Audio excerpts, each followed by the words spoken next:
कौन नरक जाता है, सुनो। या ऐसा कह दें कि नरक से कौन बचता है, दोनों बातें हैं। दोनों बातें सुनिएगा। पहले सुनो कि नरक जाने वाले के लक्षण क्या हैं, और दूसरा सुनना नरक से बचने वालों के लक्षण क्या है। अत्यंत कोप कटुका च वाणी दरिद्रतां च स्वजनेषु वैरम नीच प्रसंग कुलहीन सेवा चिन्हानि देहे नरकम गतानाम। ये 6 चिन्ह हम आपको बता रहे हैं। ये 6 चिन्ह भी उन लोगों के हैं जो भजन भी कर लेते हैं और पाप भी करते हैं। इनके अलावा भी चिन्ह होते हैं, लेकिन इन 6 को ही सुन लीजिए। पहला, अत्यंत कोप, भयंकर गुस्सा, अनकंट्रोल्ड क्रोध जो करता है, जिसके सामने पूरा परिवार, खानदान, पत्नी, बच्चे सब डरते हैं कि उनको ये बात पता नहीं चल जाए, क्यों नहीं तो फिर कुछ तोड़ फोड़ मचाएंगे। भयंकर गुस्सा आता है, छोटी छोटी बातों पर गाली गलौज करने लगते हैं, मार पिटाई तक उतर आते हैं, छोटी छोटी बातों पर लाल पड़ जाते हैं, और महाराज बिल उस समय बस पूछो मत क्या हो जाता है। ऐसे व्यक्ति को विदाउट वीजा एंट्री मिलेगी नरक में। इमिग्रेशन भी नहीं होगा, चेकिंग भी नहीं होगी उसकी। और वो व्यक्ति अगर यहां बैठे हैं और या उनके संपर्क वाले व्यक्ति यहां बैठे हैं, तो ये बात उनको बता दीजिएगा। भयंकर क्रोध करने वाला व्यक्ति, छोटी छोटी बातों पर आग बबूला हो जाने वाला व्यक्ति नरक जाएगा जाएगा जाएगा, उसको कोई नहीं रोक सकता। क्यों? क्योंकि उसको तो क्रोध आता है, लेकिन वो कितनों के हृदय को विचलित कर देता है, कितनों के हृदय को ठेस पहुंचाता है। उन सब का अपराध उसको लगेगा, उसको नरक जाना पड़ेगा। अत्यंत कोप, भयंकर गुस्सा। क्रोध करने वाला व्यक्ति नरक नहीं जाएगा, भयंकर क्रोध करने वाला जाएगा। इसलिए कहीं बच्चे कल ही मां से कहने लगे, देखो मार रही हो आप, कल महाराज जी ने कहा था क्रोध करने वाले नरक जाते हैं। कहीं कहीं क्रोध आवश्यक है, जैसे मां का पुत्र पर, पिता का संतान पर, घर के मुखिया का घर के जनों पर। उनको संभालने समझाने के लिए बोला जाए, थोड़ी बात संकेत में कह दी जाए, इतना क्रोध चलता है। पर क्रोध में कुछ भी कर देते हैं, सिरफिरे हो जाते हैं। ऐसे लोग नरक जाएंगे ही जाएंगे। अत्यंत कोप। दूसरा, कटुकाच वाणी। किसी से भी बोलते हैं तो बिना व्यंग के नहीं बोलते, ऐसा ही बोलेंगे कि सामने वाले को थोड़ा खराब लग ही जाए। कई लोग ऐसे होते हैं, हम जो होते हैं मुंह पे बोल देते हैं, हम नहीं मन में नहीं रखते बातों को। ऐसे लोग नरक जाते हैं, जो होता है मुंह पे बोल देते हैं। हमारे शास्त्र आज्ञा करते हैं सत्यम ब्रूयात, सत्य बोलो, लेकिन कैसा सत्य बोलो? बोले प्रियम ब्रूयात, प्रिय सत्य बोलो। जो सामने वाले को कष्ट दे ऐसा प्रिय, ऐसा नहीं बोलना चाहिए। कड़वी वाणी बोलकर के जो दूसरों के हृदय को दुखी कर देते हैं, उन्हें भी नरक जाना पड़ता है। आपको पता है कि वास्तविकता क्या है, फिर भी आप उससे ना बोलो। कटुकाच वाणी।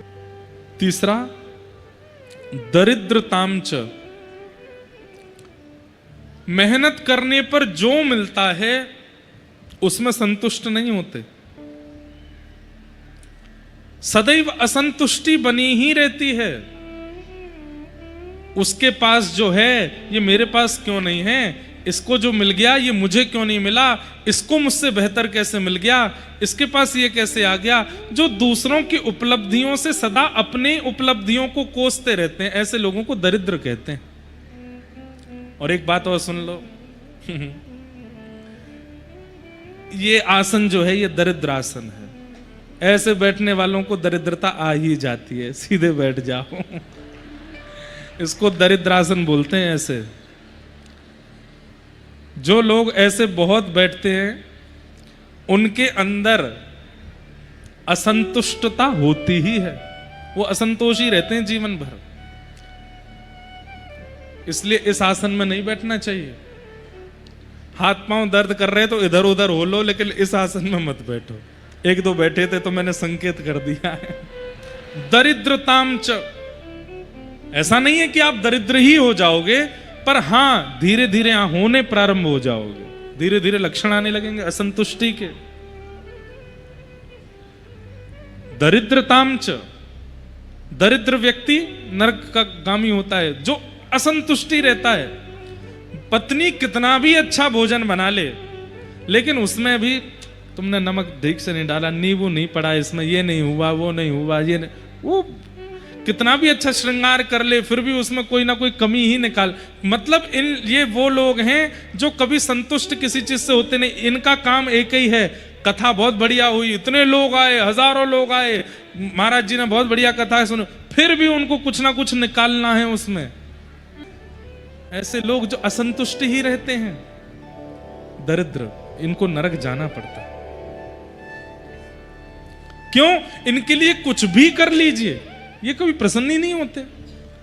तो कौन कौन से चिन्ह हैं नरक जाने वालों के? अत्यंत कोप, कटुकाच वाणी, दरिद्रताम च, और चौथा आया स्वजनेषु वैरम, जो अपनों से बैर मानते हैं और परायों को ज्यादा अपना सगा मानते हैं, बाहर वालों को ज्यादा अपना हितैषी समझते हैं और अपनों को अपना शत्रु समझते हैं। ऐसे लोगों को भी नरक जाना पड़ता है। और अपनों में भी विशेष रूप से मां और पिता को अपना शत्रु मानते हैं, और जो 4 दिन का मित्र बना हुआ है उसके लिए सबको छोड़ने को तैयार हो जाते हैं। स्वजनेषु वैरम। नीच प्रसंग, अगला लक्षण क्या है? जो नीच लोगों का संग करते हैं, मांस खुद नहीं खाते, मदिरा स्वयं नहीं पीते, पर स्त्री गमन स्वयं नहीं करते, पर पुरुष गमन स्वयं नहीं करते, लेकिन जो मांस भी खाता है, जो मदिरा भी पीता है, जो स्त्री गमन भी करता है, जो पुरुष गमन भी करती है, गलत गलत सारे काम करने वालों का संग करते हैं। मतलब हम नहीं करते, हमारा मित्र कभी कभी पी लेता है, हमारा मित्र खा लेता है, हमारा मित्र गलत काम कर लेता है, मैं नहीं करता, मैं परम शुद्ध हूं। वो तो जाएगा, आपको भी लेके जाएगा, आपको जाना पड़ेगा।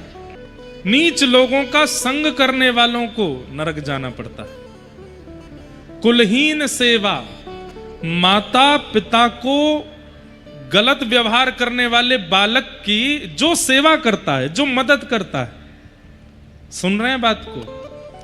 माता पिता के साथ गलत व्यवहार करने बालक की जो व्यक्ति सेवा करता है और मदद करता है, उसको भी नरक जाना पड़ता है। ये तो थोड़े बहुत सुधरे हुए चिन्ह हैं, इनके अलावा पाप की गणना तो है ही नहीं। कितने पाप हैं। कई बार कथा सुनने वालों में भी ये 6 लक्षण आ जाते हैं, इसलिए इन 6 लक्षणों को ही बताया गया है।